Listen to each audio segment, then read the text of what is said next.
Hola, bienvenidos. Cada día en las noticias nos están informando del hallazgo de estos enormes, enigmáticos monstruos del cosmos, denominados agujeros negros. Pero no hemos podido todavía entender de una manera sencilla qué es un agujero negro. Por eso el día de hoy traemos una explicación muy sencilla y muy didáctica para que sea asequible a todo mundo. Un agujero negro es el remanente, es decir, el sobrante de una estrella al momento de su muerte. Pero para poder entender esto tenemos que saber qué es una estrella, cómo se forma y cómo muere.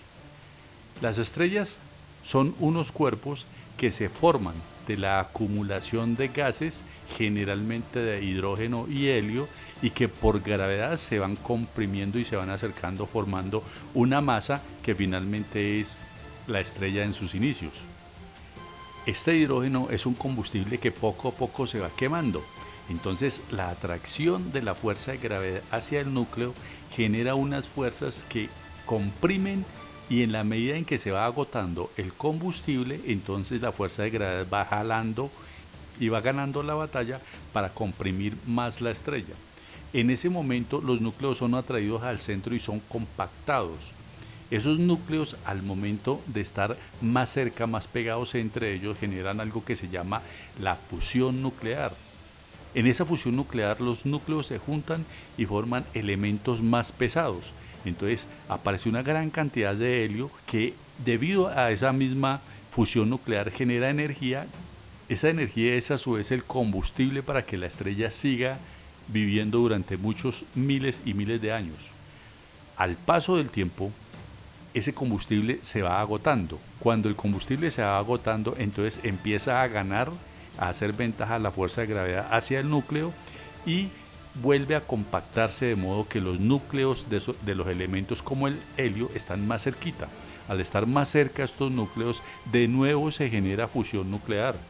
Y al generarse la fusión nuclear, entonces se presenta la creación de otro elemento como el carbono.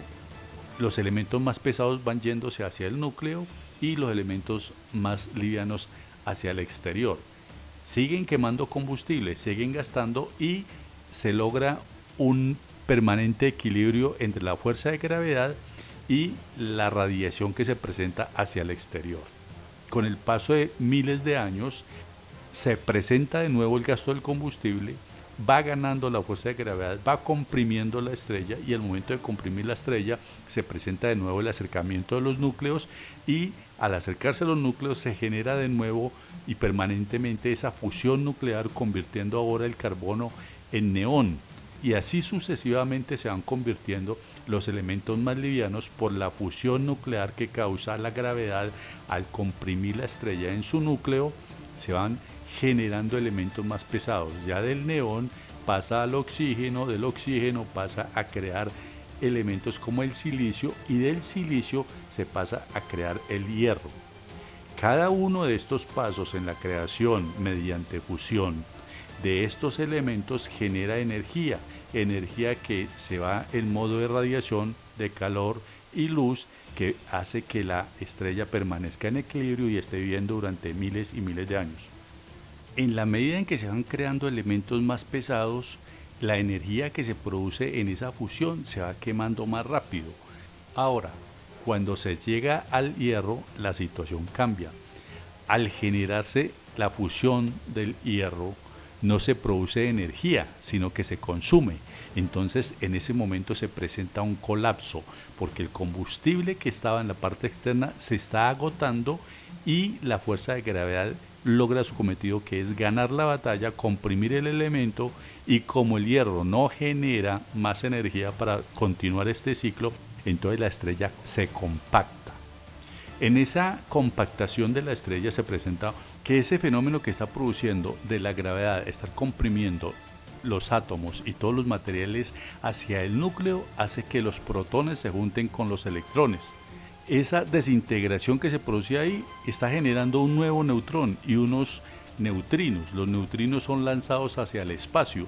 Hay unas grandes cantidades de energía que se liberan, producen la explosión de esta estrella, y de acuerdo a los conocimientos que se tienen hasta el momento, da como resultado que si la masa de esa estrella es inferior a 20 masas solares, produce una estrella de neutrones. Si la masa de esa estrella que está en ese momento estallando o explotando es entre 20 y 50 masas solares, se produce un agujero negro. La explosión que se produce y que crea estos dos nuevos astros se llama una supernova tipo 2.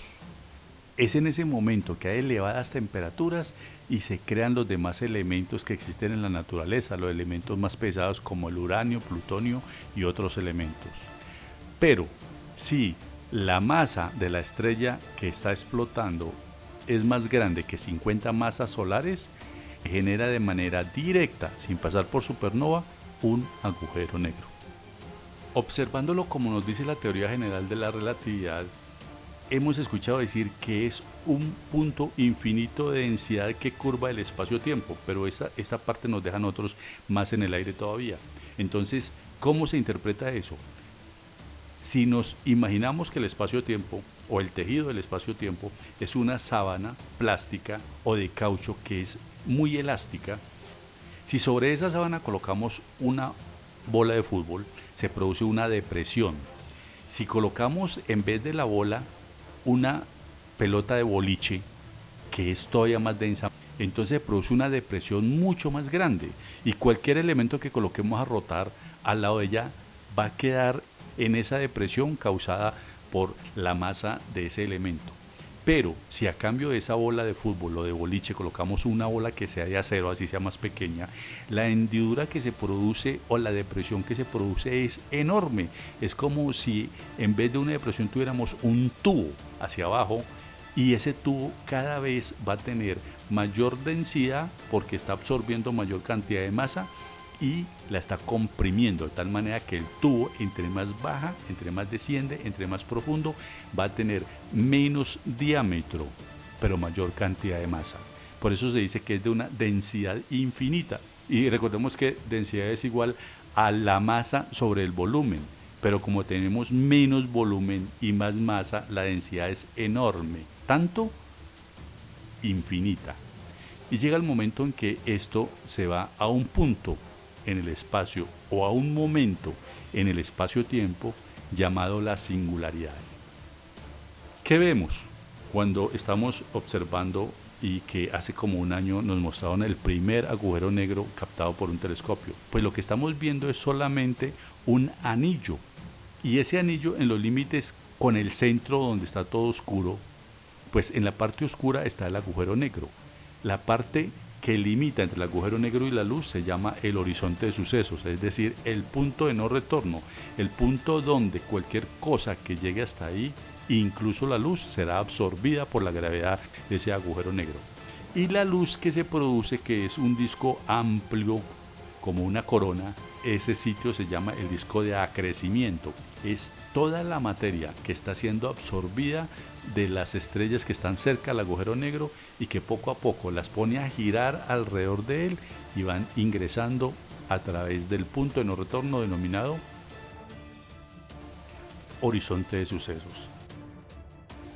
En el próximo video vamos a ver la relación que están estableciendo los científicos entre un agujero negro y el Big Bang. Gracias por ver este video y hasta pronto.